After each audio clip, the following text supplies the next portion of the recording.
یا کٹہرے میں لانے والا شخص خود کٹہرے میں موجود تھا، تو اس کے پیچھے کیا ریزن ہے؟ لیکن ایک چیز جو مجھے نظر آ رہی ہے کہ بہت سارے وزراء، بہت سارے سیاسی لیڈر ان کے دربار میں جا کے سر بھی ٹیکتے ہیں اور ان کے مرید بھی ہیں، تو کیا آپ یہ سمجھتے ہیں کہ آپ کا مقابلہ ان کے ساتھ بھی ہے؟ آپ کے ساتھ جتنی بھی سپورٹ ہے وہ ینگسٹر کی ہے، وہ میری طرح کے کہہ لیں کہ بندے ہیں سارے، تو کیا ایسا ممکن نہیں ہے کہ آپ سیاست میں آئیں اور اپنی ایک پہچان تو خیر آپ کی ہے، آپ اپنی ایک طاقت بنائیں پھر ان کے ساتھ مقابلہ کریں؟ کیا ایسا ممکن ہے؟ ریسنٹلی جو فیصلہ ہوا ہے گاڑی کے ساتھ ٹکر مارنے والا، اس سے پہلے بھی بہت سارے گاڑی سے ٹکر مارنے والے بہت سارے فیصلے ہوئے ہیں، باہر سے آئے ہیں بندے اور وہ چلے گئے ہیں، ان کے حق میں فیصلے ہوئے ہیں، تو ابھی تک کے جو فیصلے ہوئے ہیں وہ سارے کے سارے مطلب کہ انصاف پہ مبنی نہیں ہے، تو کیا آپ سمجھتے ہیں کہ یہاں سے انصاف ملے گا؟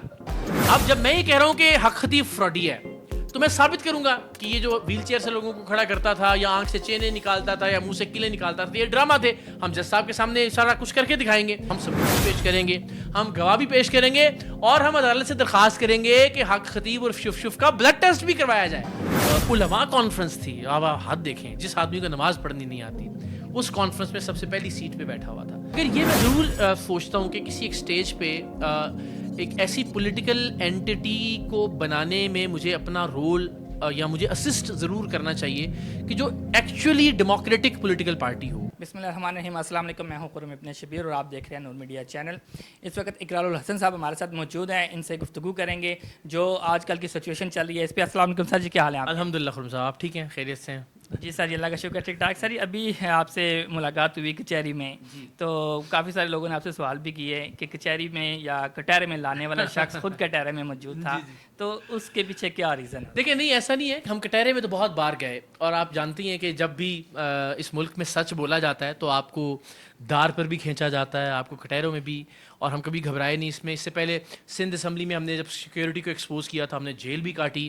ہم نے جب پاکستان ریلوے کی سیکیورٹی کو ایکسپوز کیا تھا خواجہ سعد رفیق صاحب نے ہم پہ ایف آئی آر کروا دی اور بہت سارے مقدمات. اور اس ملک کی بدقسمتی یہ ہے کہ جو ڈاکو ہیں، جو چور ہیں، جو لٹیرے ہیں، جب ان کے پاس کوئی راہ فرار نہیں بچتی تو پھر وہ عدالتوں کے پیچھے چھپنے کی کوشش کرتے ہیں. اس میں بڑی دلچسپ صورتحال ہے. شف کے پیچھے پیچھے ہم بھاگ رہے تھے، ہم کہہ رہے تھے کہ بھائی ہمارا سامنا کرے. ہم اس کے اڈے پہ بھی گئے، وہاں بھی اس نے شور مچا دیا اور سارا کچھ کیا. ہم کہہ رہے تھے کہ ہم اس کو غلط ثابت کریں، وہ ہمارے آگے آگے دوڑ رہا تھا. ظاہر ہے اللہ تعالیٰ کی ذات کی، وہ کہتے ہیں لاٹھی بڑی بے آواز ہوتی ہے. اس کے مشیروں نے اس کو مشورہ دیا. حق خطیب جو کہ لوگوں کی مشکلیں اپنی شف سے حل کرتا ہے، میں جب اس پہ مشکل بن کے گرا ہوں تو حق خطیب مدعی بن کے عدالت میں آ گیا کہ جناب یہ میری بے عزتی کر رہا ہے، اس نے مجھے فراڈیا کہا ہے، اس نے کہا ہے جناب میں نشہ آور ادویات استعمال کرتا ہوں، اس نے کہا ہے کہ جناب میں خواتین کا استحصال کرتا ہوں، وغیرہ وغیرہ وغیرہ، اور اس نے جھوٹ بولا ہے. تو یہی تو ہم چاہتے تھے. اب عدالت میں روزانہ کی بنیاد پہ پہلے تو ہم سپریم کورٹ اور ہائی کورٹ سے درخواست بھی کریں گے کہ جناب اس کو لائیو دکھائیں پوری دنیا کے اندر.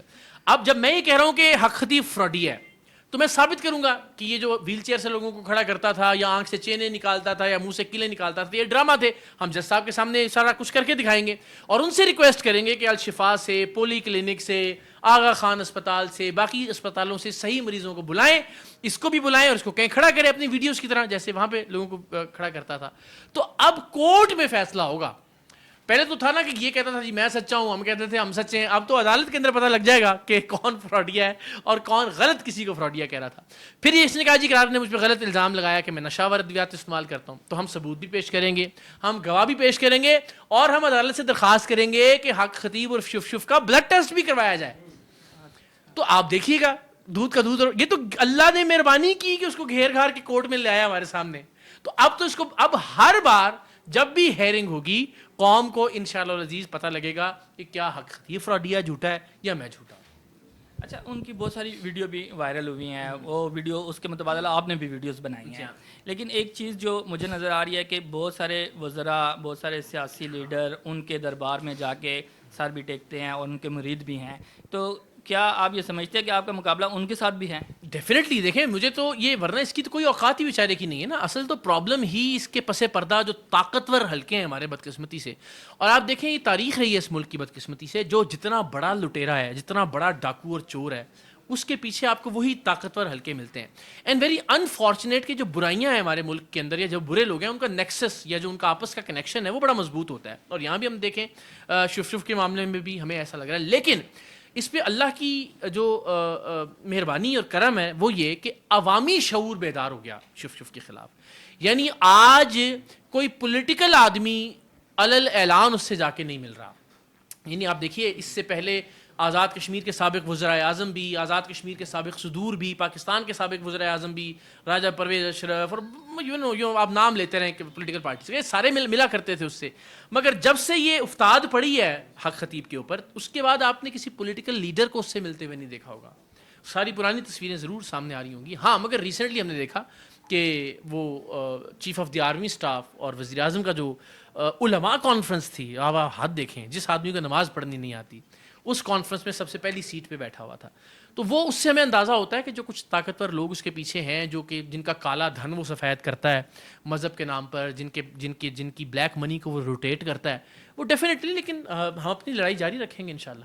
اچھا, اس میں ایک چیز مجھے نظر آ رہی ہے کہ ظاہر سی بات ہے کہ وہ طاقتور زیادہ, آپ کی نسبت زیادہ ہے جو مجھے نظر آ رہا ہے. آپ کے ساتھ جتنی بھی سپورٹ ہے وہ ینگسٹر کی ہے, وہ میری طرح کے کہہ لیں کہ بندے ہیں سارے. تو کیا ایسا ممکن نہیں ہے کہ آپ سیاست میں آئیں اور اپنی ایک پہچان تو خیر آپ کی ہے, آپ اپنی ایک طاقت بنائیں, پھر ان کے ساتھ مقابلہ کریں؟ کیا ایسا ممکن ہے؟ دیکھیے یہ تو میں نے ایز جرنلسٹ, میرا جو رول ہمیشہ سے رہا ہے, ہم نے بہت طاقتور لوگوں سے, میں نے اس طرح جیلیں بھی کاٹیں, مقدمے بھی 5-5 7 سال ہم عدالتوں میں جاتے رہے.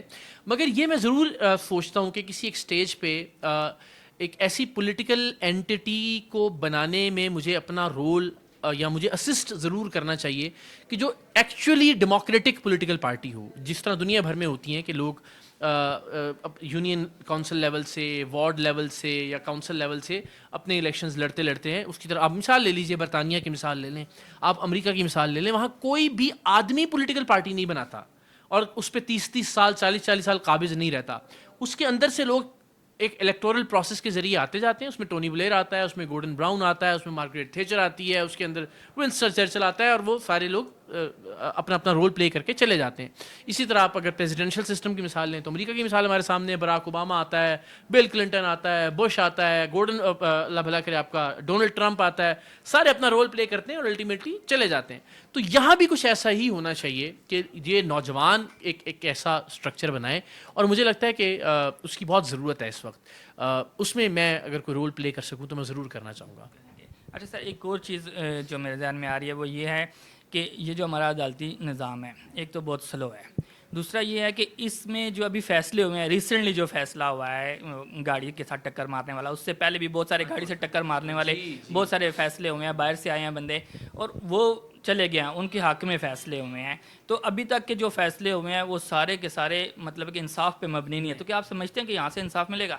دیکھیے ظاہر ہمیں توقع ہے معزز عدالت سے بھی, معزز جج صاحبان سے بھی, اور ہم سارے کا سارا بار جو ہے وہ عدالتوں پر نہیں ڈال سکتے. آپ نے اس طرح گاڑی کی ٹکر کی نتاشا والے کیس کی بات کی, آپ اس سے پہلے ریمنڈ ڈیوس کے کیس کی بات کر لیجئے. اس سے پہلے کہ اس میں سسٹم کی بھی تو خرابی ہے نا, کہ جہاں پہ جن کے پیارے مرے انہوں نے ایک خاص رقم کے عوض معاملہ طے کر لیا, تو اب اس پہ تو کورٹ تو قانون کے مطابق فیصلہ سنائے گی نا. اگر دیت کا قانون ہے اس ملک کے اندر اور اگر وہ رقم دے کر ان سے معافی نامہ لے لیتے ہیں تو اس میں ظاہر ہے پھر عدالت کے بھی ہاتھ بن جاتے ہیں. تو سارے کا کر کے لیا جاتا ہے, مگر وہی نا, سارے کا سارا برڈن ہم کورٹس پہ تو نہیں ڈال سکتے. تو ہم بحیثیت معاشرہ پرابلم میں ہیں, اور بحیثیت معاشرہ مجھے لگتا ہے ہمیں پرابلمس کو سالو کرنا چاہیے. آخری سوال کروں گا آپ سے کہ یہ جو عدالتی نظام کا ذکر کیا کہ یہ بڑا سلو ہے, کچھوے کی چال چلتا ہے, تو کیا آپ کے ساتھ یہ بھی چال چلی جا سکتی ہے کہ ڈیٹ پہ ڈیٹ پڑھتا رہے اور یہ سالوں پہ چلا جائے اور آپ بھاگ جائیں؟